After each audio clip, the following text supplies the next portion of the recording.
শিউলি ভূঁইয়া আপনি লিখেছেন, কিছুদিন আগে আমার একটি ছেলে সন্তান হয়ে মারা গেছে।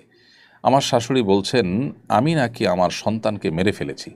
মায়ের কথা শুনে আমার স্বামীও তাই বিশ্বাস করছে।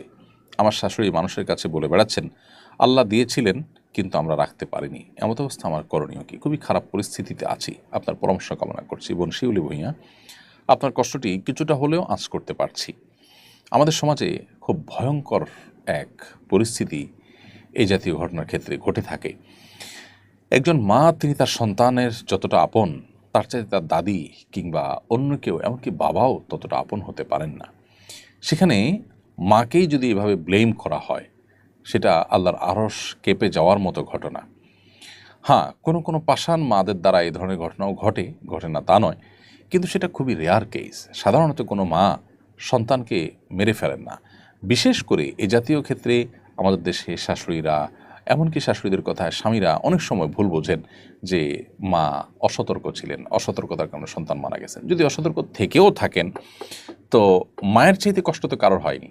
অতএব অন্যরা যদি মাকে এই সমস্ত বিষয়গুলো উল্লেখ করে খোঁটা দেন, সেটা হয় খুবই দুর্ভাগ্যজনক বিষয়। হ্যাঁ, কোনো মায়ের যদি সন্তানের প্রতি অবহেলা থেকে থাকে, তাহলে স্বাভাবিক হওয়ার পর তাকে সে ব্যাপারে কাউন্সেলিং করা যেতে পারে, দায়িত্ব সচেতন করার জন্য চেষ্টা করা যেতে পারে, কিন্তু তাই বলে তাকে ব্লেম করার কোনো সুযোগ নেই।